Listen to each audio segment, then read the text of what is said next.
Assalamualaikum warahmatullahi wabarakatuh.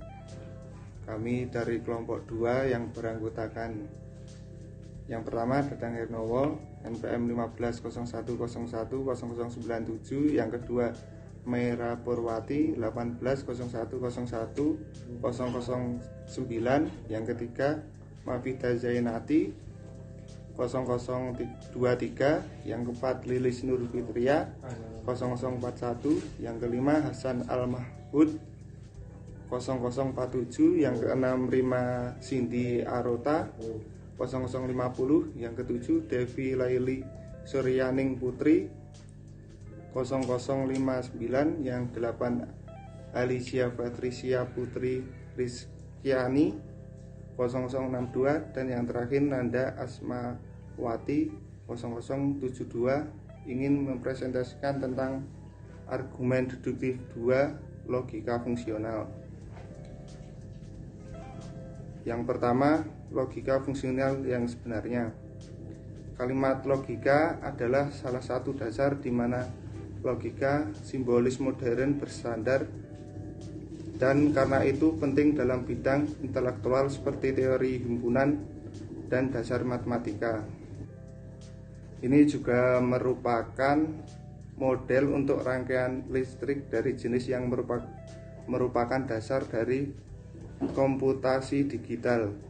Tetapi logika fungsional juga merupakan alat yang berguna dalam analisis argumen. Logika fungsional juga merupakan alat yang berguna dalam analisis argumen. Model ketepatan dan kerjasama yang disediakan sistem seperti itu dapat membantu dengan baik dengan orang lain dan bahasa biasanya. Tabel kebenaran dan simbol kebenaran fungsional. Yang pertama, variabel klaim. Dalam variabel ini, huruf besar untuk digunakan menunjukkan klaim. Minat utamanya adalah dengan cara kata-kata seperti tidak dan atau, dan seterusnya mempengaruhi nilai dan menghubungkan mereka bersama-sama untuk menghasilkan klaim kompleks yang lebih sederhana. Jadi PS dan QS yang disebut variabel klaim. Yang kedua, tabel kebenaran. Dalam logika fungsional, klaim apapun yang diberikan atau diberi tanda P adalah benar atau salah. Tabel kebenaran menampilkan kedua kemungkinan nilai kebenaran untuk P per TF. Apapun nilai kebenaran klaim P, mungkin negasi atau bertentangan yang akan melambangkan kemungkinan P. Kiri kolom dari tabel set out kedua kemungkinan nilai kebenaran untuk P, dan kolom sebelah kanan set keluar nilai-nilai kebenaran untuk kemungkinan P berdasarkan nilai P. Ini adalah cara untuk mendefinisikan tanda negasi kemungkinan di depan P. Simbol ini berarti mengubah nilai kebenaran dari T ke F atau dari F ke T, tergantung nilai P. Karena itu berguna untuk memiliki nama untuk negation. Karena setiap klaim yang diberikan adalah benar atau salah, kedua klaim P dan Q keduanya harus benar, baik palsu atau memiliki nilai kebenaran yang berlawanan untuk total 4 kombinasi tersebut. Baik, selanjutnya ada tabel kebenaran. Tabel kebenaran sendiri merupakan tabel yang digunakan untuk melihat nilai kebenaran dari suatu pernyataan. Tabel kebenaran biasanya berisi kombinasi-kombinasi variabel masukan atau input yang menghasilkan keluaran atau output yang logis. Berikut terdapat kemungkinan dalam bentuk tabel kebenaran. Yang pertama yaitu konjungsi. Konjungsi merupakan klaim gabungan yang dibuat dari dua klaim sederhana. Konjungsi dikatakan benar jika dan hanya jika kedua klaim sederhana yang membuatnya benar. Konjungsi dikatakan salah jika salah satu bagian dari konjungsi salah, maka konjungsi tersebut juga salah. Contoh dari konjungsi sendiri yaitu Parker ada di rumah dan Murray sedang bekerja. maka kata konjungsi untuk menghubungkannya yaitu dengan ampersand atau kata dan. Selain itu juga menggunakan tetapi, sementara, dan juga walaupun.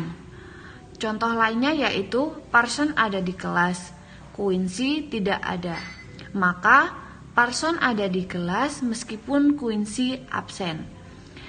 Yang selanjutnya melambangkan klaim gabungan, di mana ketika Anda melambangkan klaim, Anda menampilkan struktur fungsional kebenarannya.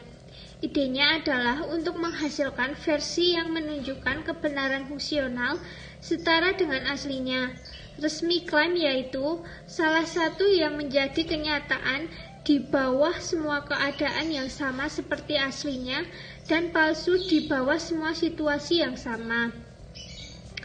Ada jika dan hanya jika. Yang pertama, kata jika digunakan sendiri untuk memperkenalkan pendahuluan dari suatu kondisi, sedangkan hanya jika memperkenalkan konsekuensi dari suatu kondisi.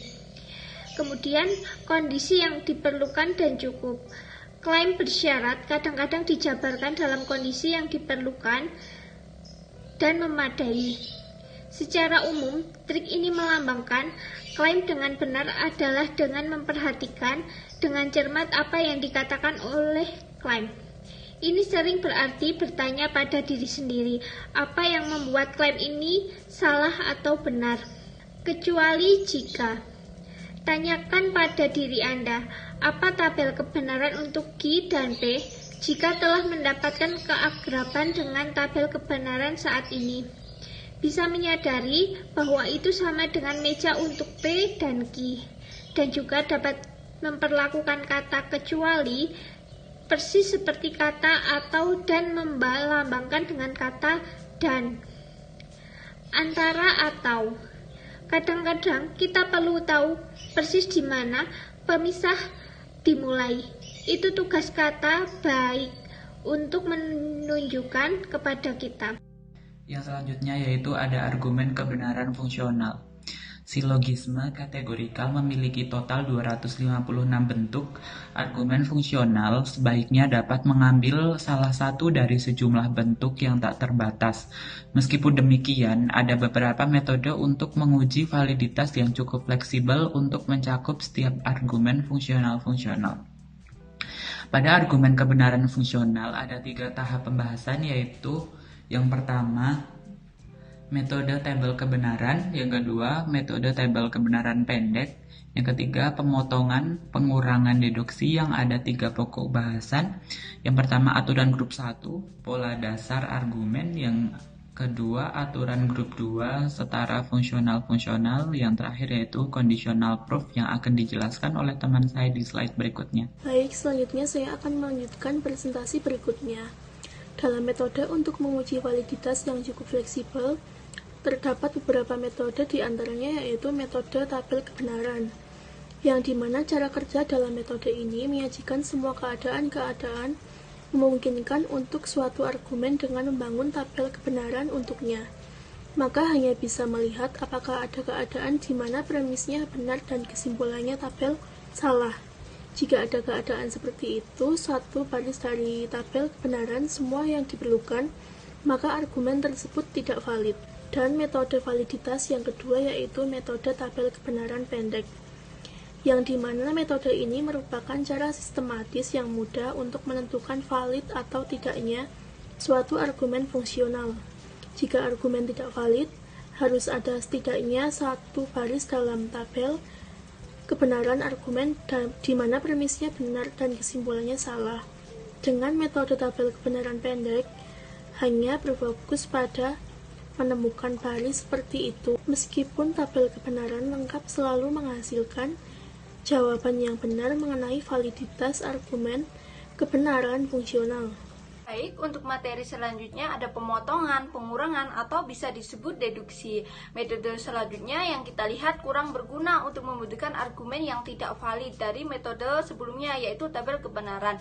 Tetapi memiliki beberapa keuntungan untuk membuktikan bahwa argumen itu valid, yaitu ketika kita menggunakan metode ini, yaitu metode deduksi.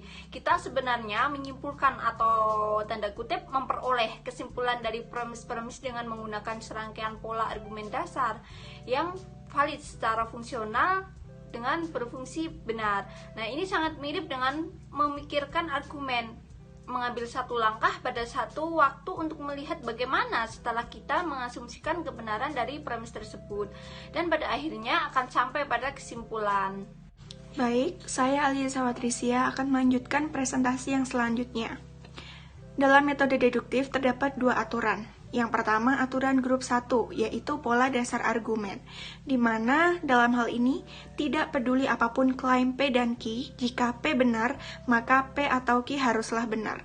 Kemudian aturan grup yang kedua yaitu setara fungsional, di mana dapat mengambil dua jenis simbolisasi yang memiliki tabel kebenaran yang sama persis. Nah, perbedaan utama kedua aturan ini adalah bahwa aturan ini dapat digunakan pada bagian garis. Jadi, jika kita memiliki konjungsi dalam deduksi dan kita memiliki aturan grup 2 yang mengatakan salah satu konjungsi setara dengan sesuatu yang lain, maka kita dapat menggantikan yang lain dengan konjungsi yang setara. Yang selanjutnya adalah conditional proof atau bukti bersyarat. Nah, conditional proof atau CP yaitu aturan dan strategi untuk membangun deduksi yang didasarkan pada ide berikut. Katakanlah, kita ingin menghasilkan deduksi untuk klaim bersyarat PQ. Jika kita menghasilkan pengurangan seperti itu, apa yang telah kita buktikan? Nah, dalam hal ini, telah dibuktikan pandangan dengan jika P benar, maka Q akan benar.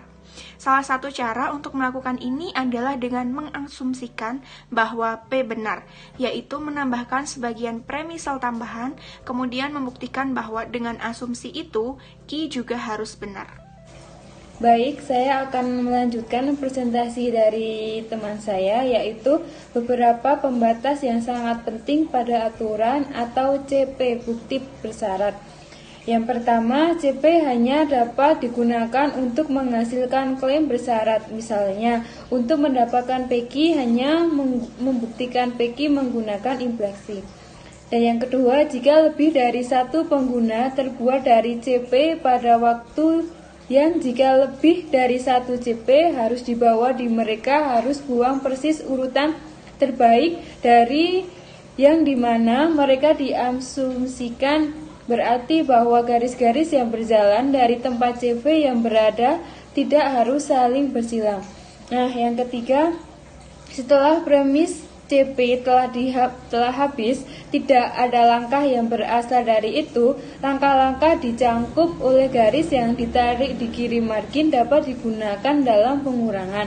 Dan yang keempat, semua tempat CP harus dibuang jika berkesimpulan seperti C benar-benar mengikuti secara sah dari tempat P dan Q, maka harus tahu bahwa mungkin untuk extraction pengurangan dimulai dengan hanya P dan Q dan berakhir dengan C.